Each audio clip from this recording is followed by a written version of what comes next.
여러분 안녕하세요.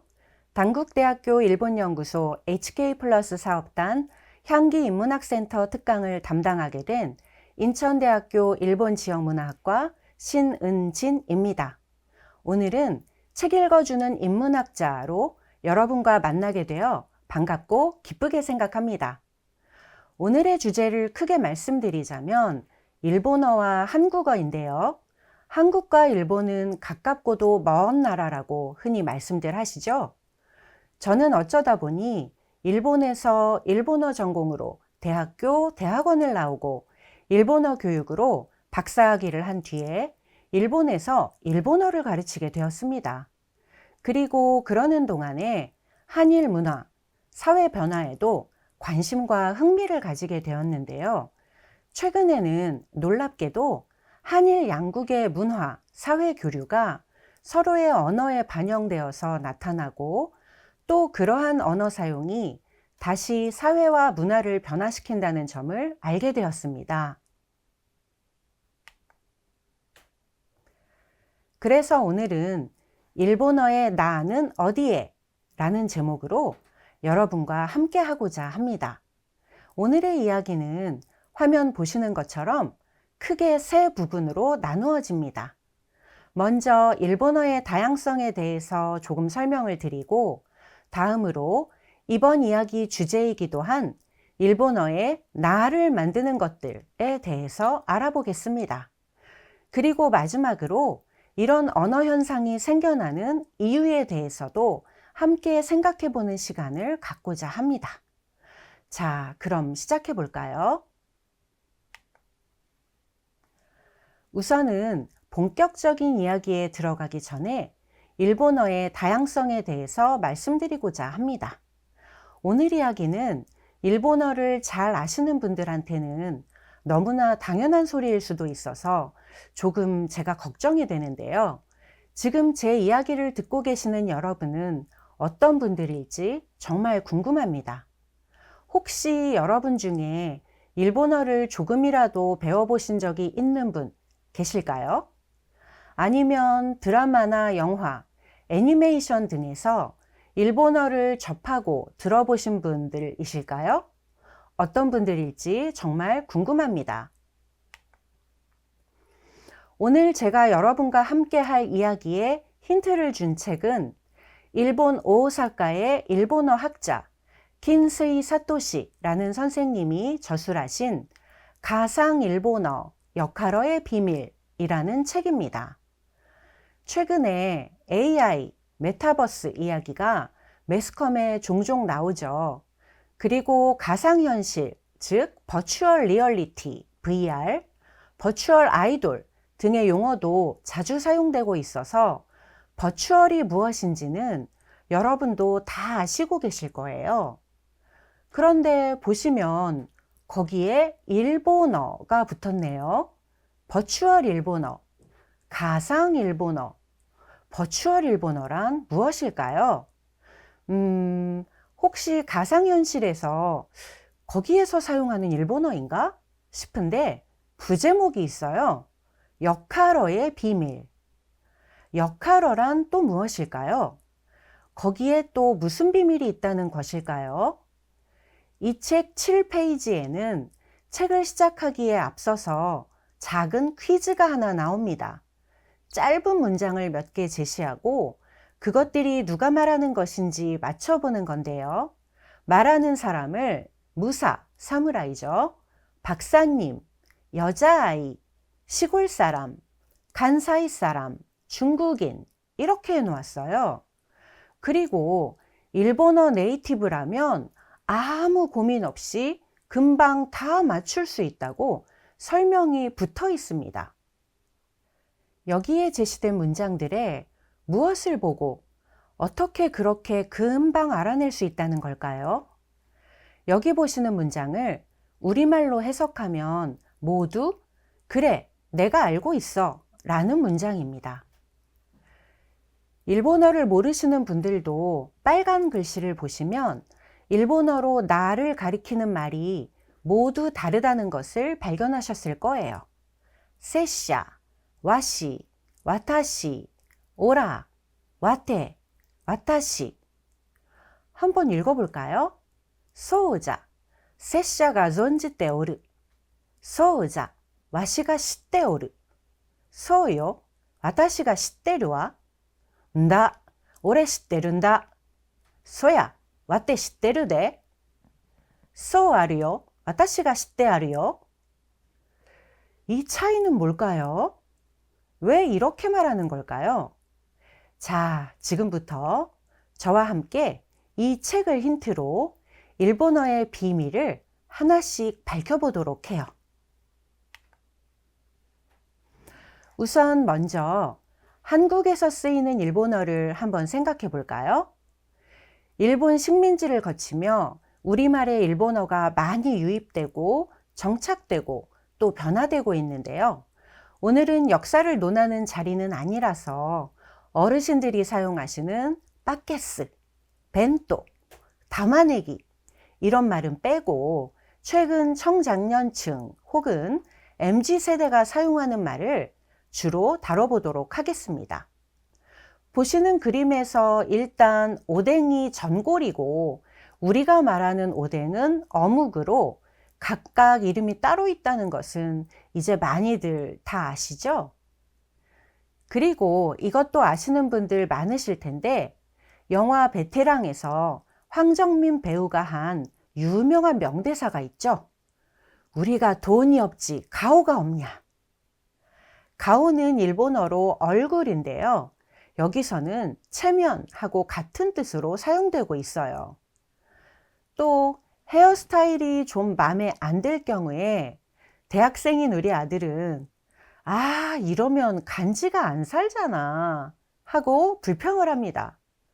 간지는 느낌이라는 일본어인데요. 멋이나 품새를 나타내는 표현으로 사용하고 있네요. 일본 문화가 개방되고 한일 관계가 새롭게 정립되면서 상호 간의 교류도 늘어나고 그러면서 의외로 또 이렇게 우리 일상에서 새롭게 일본어에서 온 단어들이 쓰이고 있는 것 같아요. 심지어 이른바 MZ세대라고 하는 10대, 20대는 귀엽다 라는 의미의 일본어 가와이, 고맙다 라는 의미의 일본어 아리가또와 같은 말을 일본어를 한글로 표기해서 그대로 서로 쓰기도 합니다. 아마도 유튜브나 기타 매체를 통해서 쉽게 일본어를 직접 접하고 익숙해졌기 때문이겠죠. 또 그러다가 일본어에도 흥미를 느껴서 본격적으로 일본어를 배우려고 하기도 합니다.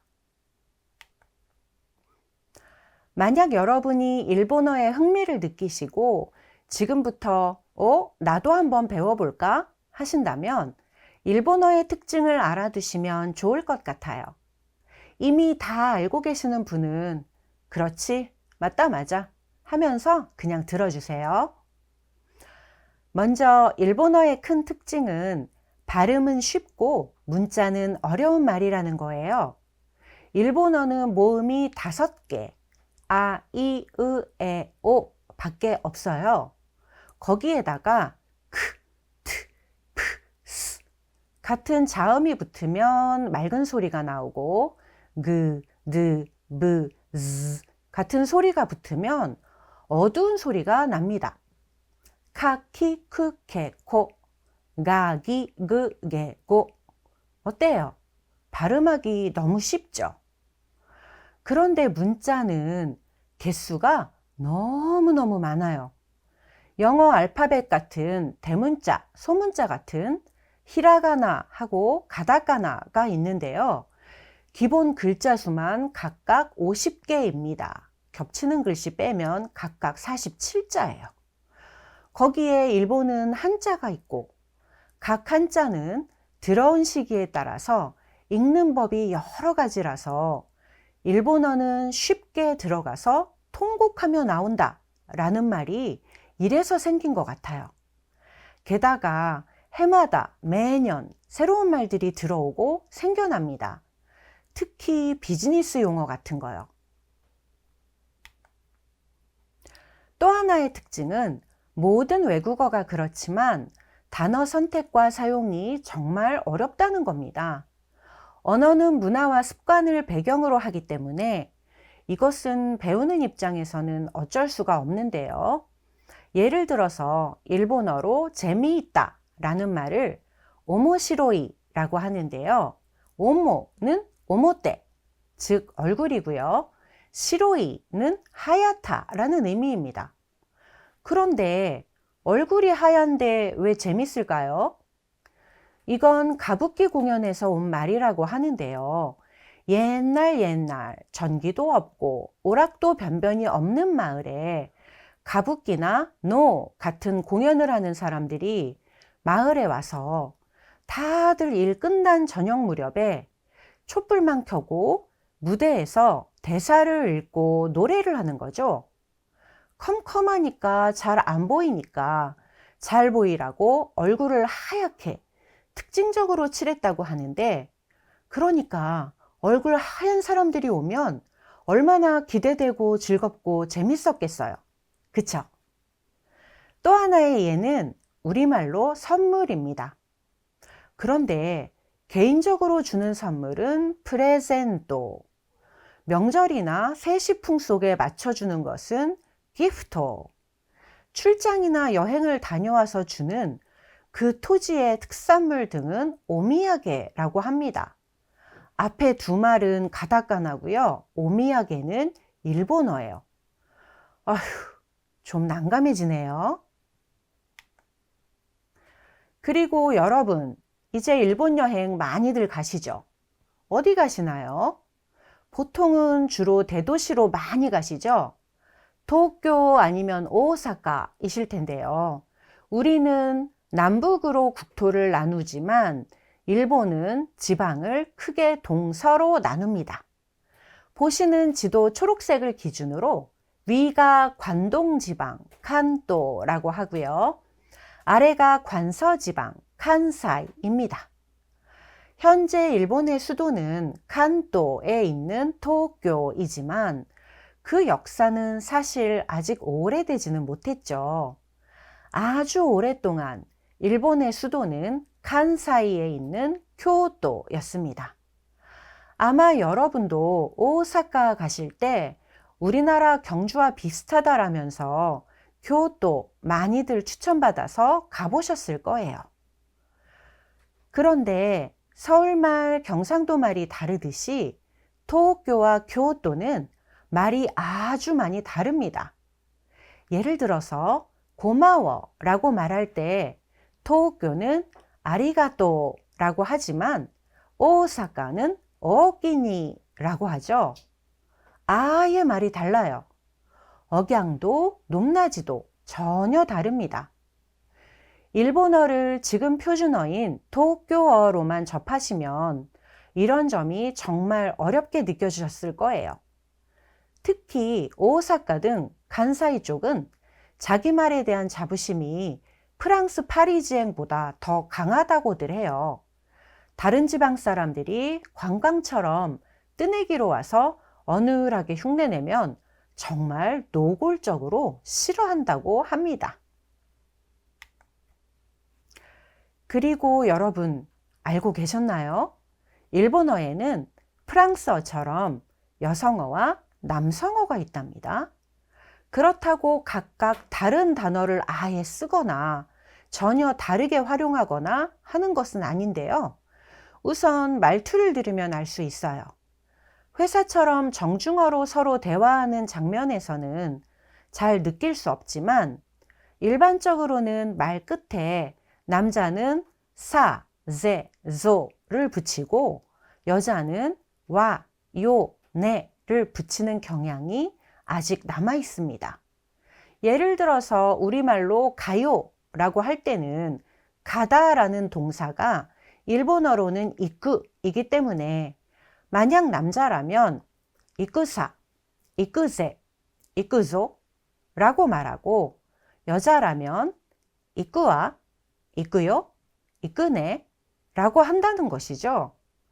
이 중에서 여성 특유의 이끄와는 많이 사라졌지만 남자는 여자가 쓰는 이끄네, 이끄요도 사용할 수 있는 반면 여자는 남자가 사용하는 이끄사, 이끄세, 이끄조를 원칙적으로 전부 다 사용할 수 없습니다.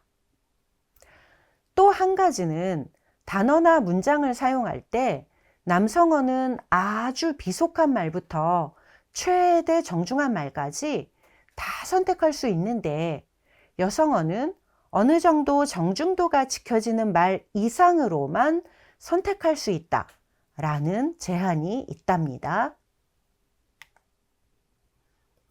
자, 지금까지는 일본어의 특징을 몇 가지 살펴보았는데요.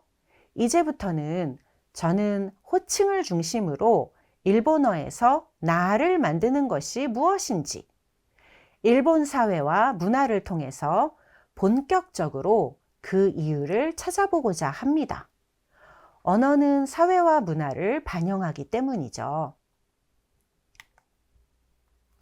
일본어를 처음 배울 때 나, 저를 와타시라고 배웁니다. 그렇게 배우신 분 많으시죠? 그런데 실제로 일본 드라마나 영화, 애니메이션을 보시면 자기를 가리킬 때 뭔가 엄청나게 다양한 호칭을 사용합니다. 일본어의 나는 대체 어떻게 표현하면 되는 것일까요? 지금 화면에 보시는 그림에는 남녀노소가 있는데요.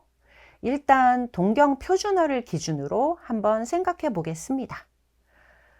기본적으로 와타시는 남자, 여자, 나이 드신 분, 어린 사람, 모든 사람이 다 사용할 수 있습니다.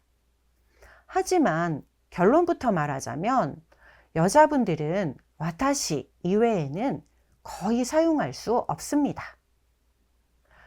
어릴 때는 여자아이가 자기 이름에 창을 붙여서 말하기도 해요. 예를 들어서 뭐 먹을래? 하고 물어보면 제 이름이 신은진이잖아요. 은진짱은 아이스크림 이렇게 말을 하는 거예요. 하지만 사실 이 창은 우리말의 님에 해당되는 일본어 상이거든요. 나카무라상, 야마다상 이런 거 들어보셨죠? 그래서 아이들이나 여자 중고생들이 자기의 친구를 부를 때 창을 쓰기도 하는데요. 그렇기 때문에 자신을 유체이탈시키는 게 아니라면 이렇게 자기 이름에 창을 붙이는 호칭이 매우 이상하고요. 또 조금 유치하게도 들리는 거예요. 그래서 초등학교 정도만 되면 여자아이들은 자신을 와타시로 지칭하게 됩니다. 반면에 남자는 매우 다양하게 나를 표현할 수 있어요. 아주 어릴 때는 여자아이처럼 똑같이 창을 쓰기도 하지만 어릴 때 남자아이들이 창을 붙이더라도 자기 이름에 붙이는 게 아니고요. 먹구창처럼 자기를 표현하는 걸 볼 수 있어요. 이후에 나이가 들면 일반적으로 토교 중심으로 간또는 모쿠라는 호칭을 많이 사용한다고 합니다. 참고로 간사이 쪽은 모쿠보다는 오레를 사용하는 경향이 있다고 합니다. 간또에서는 오레를 사용하면 자기중심적이고 잘난 척한다고 받아들이기 때문에 잘 사용하지는 않는다고 해요. 그리고 드라마나 영화에서는 할아버지들이 자기를 와씨라고 스스로를 칭하는데요. 사실 이건 제가 일본에 16년 살았거든요. 16년 동안 일본 도쿄에 살면서 단 한 번도 들어본 적이 없어요. 드라마나 영화나 소설에 맨날 나오는데 말이죠. 여하간 일본어는 남성어하고 여성어가 있는데 여성은 이렇게 자기를 호칭하는 데에도 많은 제한이 생긴다고 합니다. 여러분들 혹시 스튜디오 지브리의 이웃집 토토로, 도나리노 토토로라는 애니메이션 보셨을까요? 일본에서는 새로운 애니메이션이 나올 때마다 주제가나 배경음악도 엄청 화제가 되는데요. 이 애니메이션은 산보, 산책이라는 엔딩 테마가 한때 엄청 유행했었어요. 노래가 아르꼬 아르꼬 하고 시작을 해서 다들 제목이 아르꼬인 줄 아시는 노래인데요. 그게 중요한 게 아니고 원래 가사가요. 보시는 바와 같이 아르꼬 아르꼬 보끄라와 겐키 였어요. 보끄에 라를 붙이면 복수형이 되거든요. 그래서 우리들이 됩니다. 해석하자면 걷자 걷자 우리는 힘이 넘쳐 뭐 이렇게 되겠죠. 그런데 이 애니메이션이 유행하면서 여기서 사용된 보끄라가 문제가 되었어요. 앞서 말씀드린 것처럼 보끄는 남성만 선택해서 사용할 수 있는 호칭이잖아요. 그래서 주인공은 여자아이들, 여자 자매 2명이거든요. 그런데 왜 가사에 보끄라인가 하는 문제가 생겼고요. 기타 일본 국내에서 의견도 분분하더니 어느새 가사가 보시는 것처럼 와타시로 변경이 되었습니다. 앞에 제가 말씀드린 것처럼 와타시는 남녀노소 누구나 쓸 수 있기 때문이겠죠. 이런 성별에 관련된 호칭에 제한이 생기는 탓에 그 때문에 생겨난 언어 현상이 모크고도바라는 현상입니다. 모크는 제가 말씀드린 것처럼 남성이 자기를 지칭하는 표현이고 고도바는 일본어로 말이라는 뜻이에요. 하지만 보쿠고도바는 남성의 말이라는 의미가 아닙니다. 지금 보시는 그림은 명탐정 코난 공식 페이지에 있는 캐릭터 소개인데요. 세라 마스미라는 이 친구는 여고생이에요. 여주인공 모리란이 다니는 학교로 전학을 와서 서로 친구가 되죠. 그런데 이 세라가 사용하는 말이 보쿠고도바입니다. 세라는 여고생인데 자신을 보쿠라고 호칭합니다. 실제로 일본에서 특히 여중생, 여고생을 중심으로 자신의 호칭을 모쿠로 사용하는 경향이 보이는데요. 이는 자신이 사용할 수 있는 일본어의 영역을 남성어처럼 더 넓히려고 하는 시도라고도 볼 수 있습니다. 드라마나 영화, 애니메이션 등에서는 그래서 세라처럼 이렇게 약간 보이시한 여중생, 여고생 캐릭터를 나타내는 데에 보쿠고도바를 사용하기도 합니다. 그렇다면 일본어에서는 왜 이렇게 굳이 나를 나타내는 호칭을 바꾸려는 걸까요? 자, 우리는 모두 작게는 어떤 단체나 조직에 속해 있고요. 많은 사람들이 국가나 문화권이라는 틀 안에서 살고 있습니다. 그리고 그 틀 안에서는 대개 같은 언어를 사용합니다. 한국은 한국어, 일본은 일본어. 그리고 그 안에는 구성원끼리 서로 공유하는 인식도 존재하는데요. 우리는 이것을 상식이라고 부릅니다. 예를 들어서 전 세계 어디건 아마도 처음 만나는 사람에게는 웃으면서 인사를 할 겁니다. 마냥 무뚝뚝하게 대응하는 사람을 만난다면 세계의 어떤 언어를 사용하건 뭐야? 이 사람 왜 그래? 뭔가 나한테 불만이 있나? 하고 생각하게 되겠죠. 한편 직업에 관한 인식도 있습니다. 소방관은 왠지 봉사정신이 투철할 것 같고 의사 선생님은 환자를 위하고 생명을 소중히 할 것 같죠. 항공기 기장님은 왠지 글로벌하고 멋질 것 같아요. 이것은 상식일까요? 아니죠. 우리가 소방관은 이래야 한다. 의사는 이래야 하고 기장이라면 이래야 한다. 라는 개인의 기대와 고정관념이 만들어낸 인식, 아마 즉 선입견일 거예요. 사회언어학에서는 이런 선입견을 스테레오타이프라고 합니다. 가상 일본어 역할어의 비밀이라는 책 2장에서는 이 스테레오타이프를 상세히 소개하고 있어요. 우리는 일상에서 무의식적으로 사람을 성별, 연령, 직업, 인종 등으로 구분하려고 한다고 해요. 그리고 이것을 상식처럼 모두 다 그렇게 생각한다고 착각한다는 것이죠. 예를 들자면 일본인은 근면하다, 여성이 남성보다 더 섬세하다 라는 스테레오타이프가 있다고 합니다. 그런데 여러분 동의하시나요? 아마도 아닌 사람도 많이 있겠죠? 하지만 미디어는 이 스테레오타이프에 의지해서 전형성이 강한 캐릭터를 만들어낸다고 합니다. 이렇게 사람들이 대상을 분류하고 어떤 카테고리에 넣어서 인식하려고 하는 것은 매우 당연한 일이라고 해요. 하지만 잘못하면 개인의 다양성을 무시하는 일도 될 수 있으니 서로 주의가 필요할 것 같습니다. 여기 보시면 제가 3명의 여학생 그림을 가져왔는데요. 여러분 어떠세요?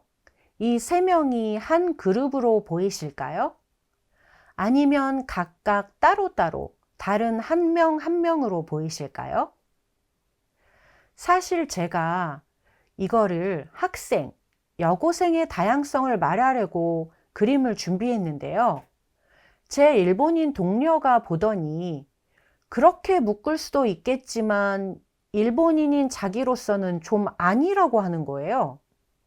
여고생이라고 하기에는 금발머리는 옛날 시부야 일대를 점령했던 갸르가 맞는 것 같고, 가운데에서 핸드폰을 보는 친구는 지금 K-팝이나 K-드라마에 빠진 요즘 여고생, 조시코호세, 일본어로 JK라고 하는데요. JK인 것 같고, 긴 치마를 입은 학생은 70년대 드라마에 나오는 약간 불량한 여학생, 스케방으로 보인다는 겁니다.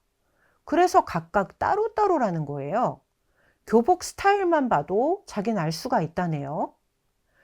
이렇게 사회 구성원이 공유하는 스테레오타이프에서 벗어나면 새로운 단어가 생깁니다. 저는 이걸 여고생이라고 한 그룹으로 했지만 일본인이 보기엔 각각 다른 스테레오타이프의 다른 사람인 거죠. 이것을 우리는 신조어라고 합니다. 학생은 이렇다, 이렇게 해야 하고 이렇게 입어야 한다 라는 스테레오타이프에서 벗어난 그 시대의 패션과 유행, 문화적인 요소가 갸르, 조시코호세, 스케방이라는 새로운 만들을 만들게 한 거라고 할 수 있습니다. 자, 그렇다면 그 언어권의 스테레오타이프를 존중하고 잘 지키기만 한다면 별 문제 없이 커뮤니케이션을 할 수 있는 걸까요? 한국어와 일본어를 비교할 때 가장 크게 차이가 나는 점이 경어 사용, 즉 상대방과의 관계라고 생각합니다. 한국어는 절대 경어예요. 그래서 일단 나이나 직책에 위, 아래가 구분 지어지면 언어 사용에 크게 문제가 생기지 않습니다. 위는 위고 아래는 아래니까요. 그래서 초면에도 우리는 어떻게 해서든지 나와 상대의 서열을 확인하려고 합니다. 안 그러면 서로 말을 할 수가 없잖아요. 몇 년생이세요? 몇 학번이세요? 이런 대화가 일반적일 수밖에 없는 거죠. 그리고 일단 한번 정해지기만 하면 언니는 언니, 오빠는 오빠, 과장님은 과장님입니다. 호칭도 한번 정해지면 절대 바뀌지 않죠. 하지만 일본어는 나를 중심으로 상대가 어디에 속하는지 끊임없이 생각해야 돼요. 위아래뿐만 아니라 친속, 즉 나랑 친한가 아닌가, 안팎, 내가 속한 그룹에 그 사람이 속하는가 아닌가, 이게 상대와 대화하는데 엄청 영향을 주거든요. 예를 들어서 보시는 그림에 회사원을 한번 생각해 볼게요. 요새는 취직하기도 힘드니까 동기 입사라도 아마 서로 나이 차이가 꽤 날 겁니다. 한국 사람이라면 그래도 동기끼리 잡담을 하면서 금방 언니 오빠를 가리겠죠? 하지만 일본 사람들이라면 동기고 친하고 같은 회사고 하니까 캐주얼하게 서로 반말을 쓸 겁니다. 뭐 초면에 서로 나이 묻고 이러는 건 절대 없을 거고요. 하지만 오히려 동기인데 계속 존댓말을 하면 이 친구가 왜 이렇게 거리를 두지? 하면서 불편해할 거예요. 서로 나이 차이가 나도 이름을 부를 수 있겠죠. 그런데 회의라던가 거래처 업무 같은 공식적인 자리가 되면 동기라도 서로 존댓말을 써주고 담당자는 더 예우해 줄 겁니다. 나이랑 상관없이요. 반대로 나이가 많더라도 후배이거나 직급이 아래라면 물론 서로 어른이니까 막 함부로 대하고 하대하지는 않겠지만요. 회사라는 조직 안에서는 일본은 나이보다 직급이 우선하니까 나의 입장이 좀 애매해지겠죠. 나이 먹은 부하 직원에게 어떻게 말을 해야 할까? 한국어보다 더 고민을 할 겁니다. 이게 더 곤란한 게요. 사석에서 만날 때예요. 사적인 자리니까 나이를 우선해야 될까? 아니야, 친하게 지내야 하니까 반말을 써야 되나? 부하 직원인데. 생각해야 될 변수가 너무나 많습니다.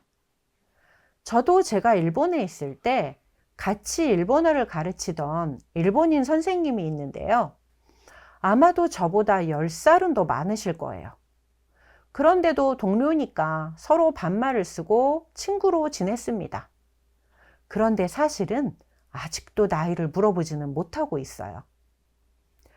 반대로 제가 일본에서 처음 일본어를 가르치게 되었을 때 제 사수를 해주신 분이 있는데요. 이분은 현역에서 바로바로 올라오셨거든요. 그런데 저보다 5살은 더 어리셨어요. 이분하고도 여전히 잘 지내고 연락도 하고 있는데요. 사실은 이분이 한국 분이시거든요. 그래서 둘이 같이 한국어로 대화를 하려고 몇 번이나 시도는 해봤는데요. 서로 너무너무 불편한 거예요.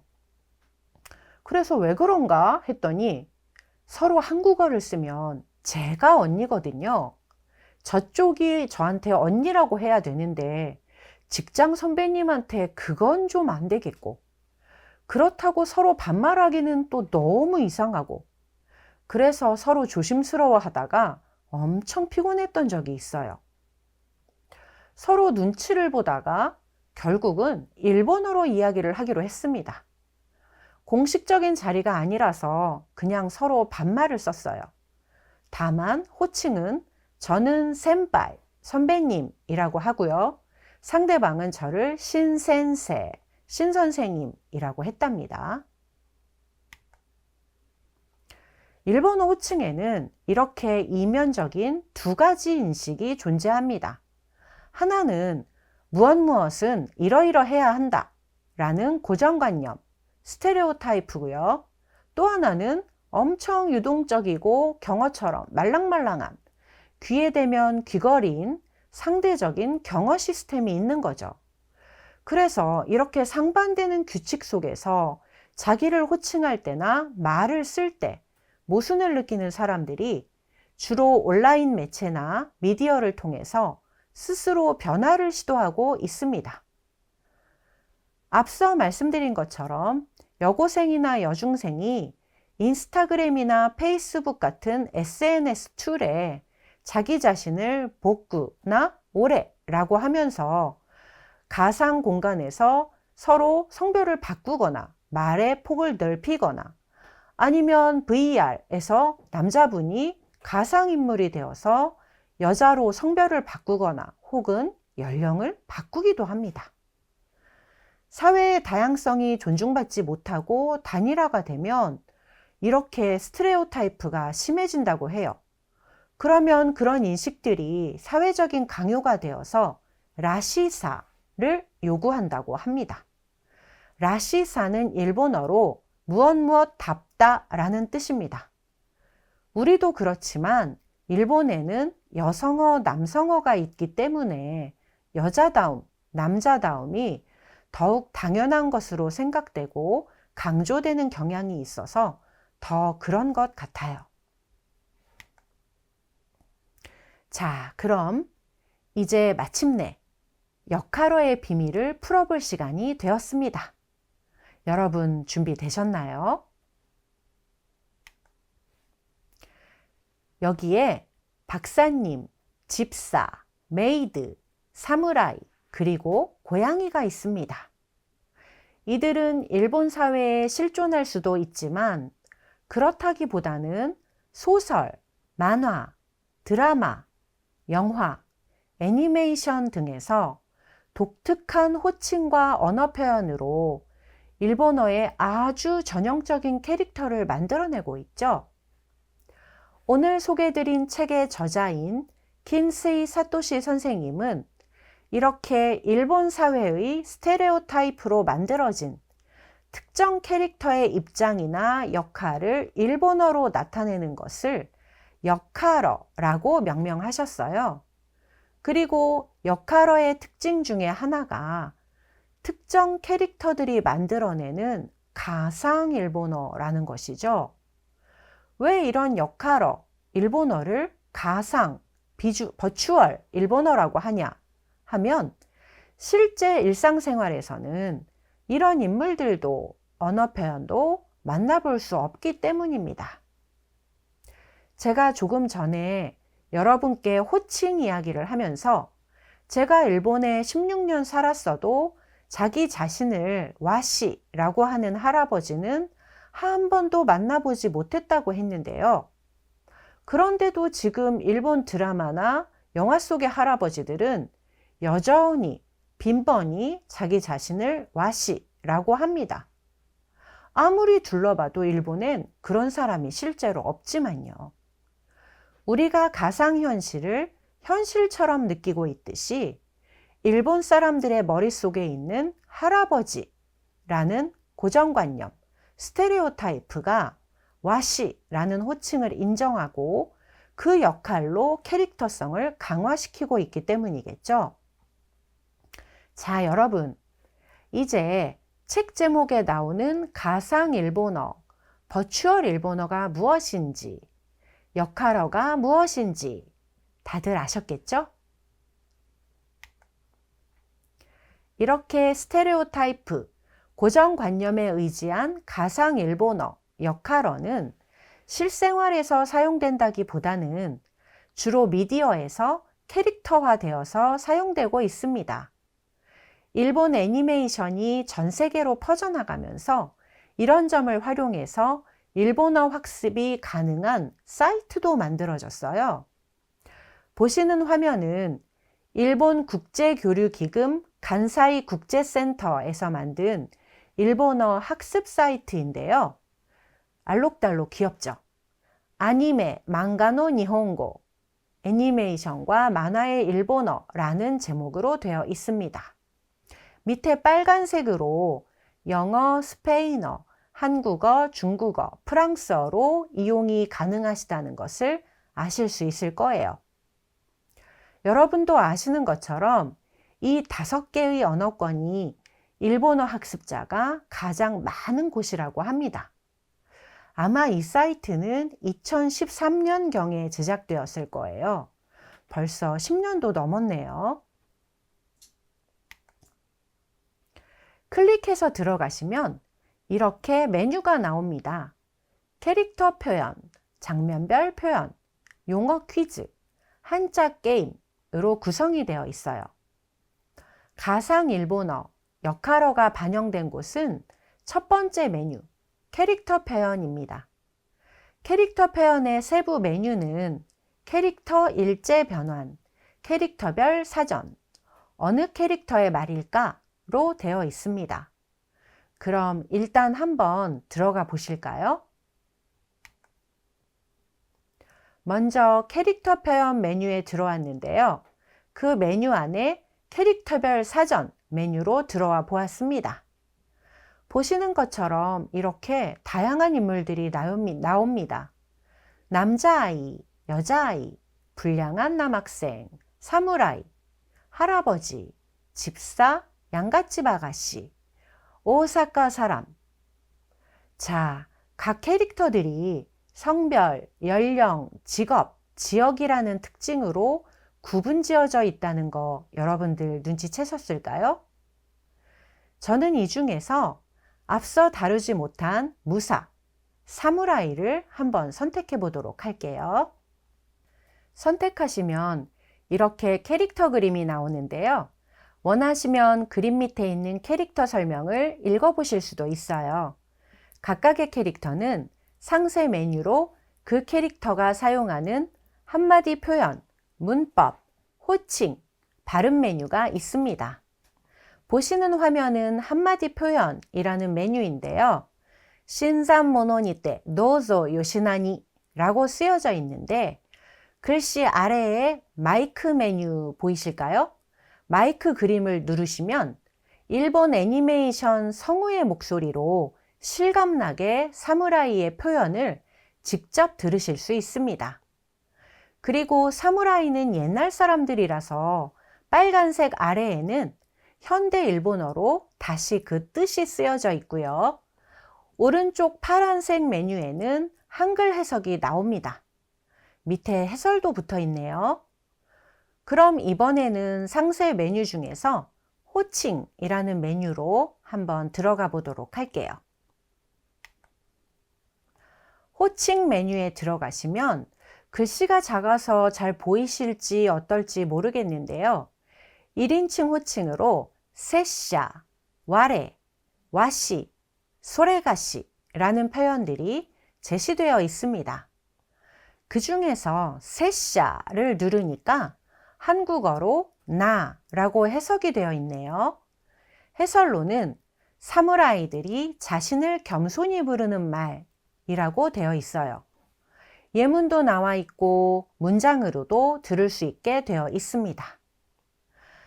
이런 말들에 관심이 있는 분들은 사이트에 직접 들어가셔서 하나하나 클릭하면서 보시다 보면 아마 일본어에 더 흥미가 생기실 수도 있을 거예요. 우리가 화면 속에서 접하는 역할어는 정말 많으니까요. 이렇게 집안에 앉아서 다양한 도구로 세계와 연결이 되고 최근에 유행하는 서브컬처를 활용해서도 일본어와 일본 사회, 문화 공부를 할 수 있으니까 정말 좋은 세상이라고 생각이 됩니다. 제가 지금 가르치고 있는 학생들에게도 요즘 일본어 뭐 보고 있니? 이렇게 물어봤더니 지금 보시는 화면들을 저한테 캡처해서 카톡으로 보내줬어요. 요새는 유튜브가 대세라고 하는데요. 보시는 화면 위쪽은 정보에 관한 동영상이고요. 아래는 짧은 쇼츠라는 겁니다. 보시면 위에 일본 사람들이 편의점 없이 살 수 없는 이유, 일본의 도시락 문화 등 예전에는 걸리버 여행기 같은 소설이나 나의 문화유산 답사기 같은 탐방책으로만 어떤 지식을 이제 어린 사람들은 에고 제 나이가 나오나요? 이렇게도 보고 있구나 라는 생각이 듭니다. 그리고 이 친구는 지금 슬럼덩크라는 농구 애니메이션에 푹 빠져 있는데요. 그래서 방학 때 가마쿠라에 가려고 정보를 모으고 있다고 해요. 위 가운데 화면이 그래서 에노시마, 가마쿠라에 대한 정보 화면이죠. 또 아래쪽 쇼츠를 보시면 일본어 유행어에 대해서도 찾아본 기록이 보입니다. 저도 사실 연예인이나 프로도 아니면서 이렇게 화면으로 여러분을 만나 뵙고 있는데요. 여기 보시는 일본 젊은 MZ세대도 자기가 스스로 카메라 앞에서 일본어 유행어를 설명하고 그것을 전 세계로 발신하고 있네요. 이렇게 전 세계가 서로 자유롭게 소통하는 세상에서는 한 언어권만의 고정관념이나 스테레오타이프가 다른 곳으로 퍼지거나 동일한 현상을 만들어내기도 합니다. 가상 일본어, 역할어 이야기를 하다가 제가 문득 한 가지 걱정이 생겨서 외국인이 사용하는 일본어에 대해서도 잠깐 말씀드리고자 합니다. 요즘은 글로벌화, 국제화를 지나서 다문화 공생 시대라고 말하고 있는데요. 인적인 교류가 활발해지면서 언어 문화 교류도 매우 확대가 되고 있습니다. 우리나라 텔레비전에도 한국에 와서 한국어를 배우고 말하는 외국인들이 등장하고 있는데요. 제가 소개드린 책 마지막 장 6장에서는 이방인을 보는 시선이라는 제목으로 아르요어를 소개하고 있습니다. 아르요어는 중국인들이 말하는 일본어를 희화, 우습게 표현한 것입니다. 아르요를 그대로 해석하면 있어요가 될 텐데요. 아르라는 말이 중국어스럽게 들린다는 이유로 일본의 만화나 소설에 나오는 중국인이 일본어를 말할 때 아르요 아니면 아르네를 붙여서 표현하곤 합니다. 이런 일본인들의 스테레오타입으로 만들어진 역할어라는 알기 쉬운 수단으로 만들어진 중국인 캐릭터는 순식간에 그 인물상을 보는 사람에게 전달하는데요. 사실 물론 현실에는 이런 중국인이 없습니다. 우리나라도 개그맨 중에서 이경규 씨나 이수근 씨가 중국인 흉내를 낸 적이 있었고, 강유미 씨는 일본어를 흉내내서 일본인 개그를 하면서 인기를 얻은 적이 있습니다. 아르요어처럼 그럴싸하게 들리는 각국의 발음 표현을 한국어와 붙여서 웃음을 자아내곤 했었죠. 다나카상 같은 경우는 캐릭터가 조금 다르긴 하지만 캐릭터 표현으로 역시 언어를 구사한다는 점에서는 동일하다고 볼 수 있습니다. 다나카상은 한국어와 일본어를 결합시키는 한본어, 한일 믹스어 유행에도 관심을 집중시키는 역할을 하기도 했었죠. 이것에 관련된 이야기는 혹시 나중에 기회가 된다면 다시 들려드리도록 하겠습니다. 역할어는 이렇게 발음이나 모습에서 주요한 특징을 잡기 때문에 쉽게 미디어에 활용되지만 편견이나 제노포비아, 외국인 공포증이죠. 혹은 혐오증으로 이어질 우려가 있습니다. 실제로 우리나라에서도 미디어에 외국인 캐릭터를 종종 등장시키곤 하는데요. 개그 콘서트라는 프로그램에서 한국어가 어눌한 외국인, 필리핀 결혼 이주 여성 니퉁이라는 캐릭터를 연기한 개그맨 김지영 씨는 인종 감수성이 낮다는 비판을 받기도 했습니다. 보시는 기사는 그에 대해서 다룬 2023년 11월 경향신문의 기사입니다. 이 기사에 대해서 나중에 일본 사람인 다나카상은 괜찮고 필리핀 사람 니퉁은 캐릭터가 안 되는 거냐? 라는 반박도 나오고 의견이 분분했습니다.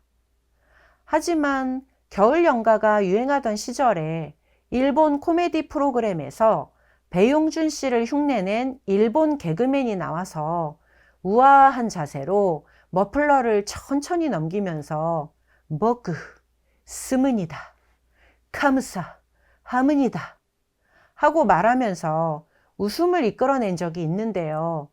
이분 엄청나게 유명하고 꽤 인기가 있으셨어요. 그런데 그걸 보면서 저는 그리 썩 유쾌하지만은 않더라고요. 그랬던 제 기억을 한번 떠올려 봅니다. 왜냐하면 우리가 보통 외국인을 희화할 때는 무의식적으로 편견이 자리 잡고 있기 때문이죠. 기사 앞에도 보시면 우리 아들 돈 뽑아 먹으려고 그러지 니퉁인가 내퉁인가 하는 말이 나오는데요. 이런 말들은 동남아에서 온 외국인들에 대한 우리의 일반적인 인식을 반영하고 있고, 이것이 만약 구성원 전체로 굳어지면 선입견, 스테레오타이프가 될 겁니다. 중국인 캐릭터에 아르요가 붙는다는 일본인들의 인식도 청일전쟁 이후에 생긴 편견이 기반이 되었다고 해요. 같은 사회나 문화권에 속하지 않는 이방인을 바라보는 시선에 조금 더 민감해지면 좋을 것 같습니다. 함께 세계화를 같이 살고 있으니까요. 자, 그럼 이제 슬슬 정리해 볼까요? 오늘 소개해드린 책 속에서는 제가 설명드린 호칭을 포함해서 역할이라는 개념을 역할어로 소개하고 있는데요. 여러분과 이야기를 시작하며 보여드린 이 퀴즈 모두 기억하고 계실까요? 일본인이라면 누가 한 말인지 누구나 금세 맞출 수 있다는 문장들이었는데요. 이제 여러분도 누가 한 말인지 바로 아실 수 있으실 거예요. 한번 같이 읽어볼까요? 소우자, 세샤가 존지떼오르. 소우자, 와시가 시떼오르. 소요, 와타시가 시떼루와. 다, 오레 시떼룬다. 소야, 와테 시떼루데. 소 아르요, 와타시가 시떼아르요.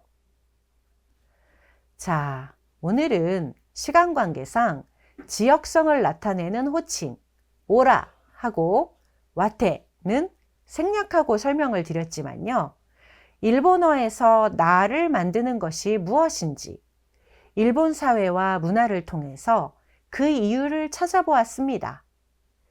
일본 여고생들이 와타시가 아닌 모쿠를 사용하듯이 사회와 문화가 변하면 언어도 함께 점점 변화하게 됩니다. 수십 년이 흐른 다음에 일본어가 이렇게 계속 변하면 어쩌면 복구고도바가 보편화될 수도 있고요.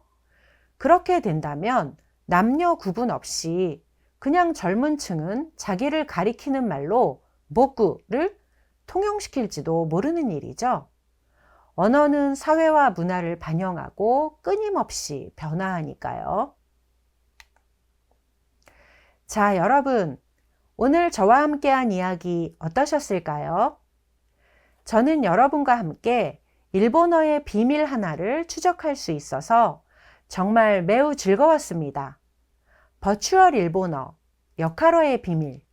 이젠 우리가 다 알게 돼서 비밀이 아니게 되어버렸네요. 혹시 또 기회가 된다면 일본어와 관련된 다른 이야기로 여러분과 다시 함께할 수 있게 되기를 바랍니다. 지금까지 명탐정 신은진이었습니다. 감사합니다.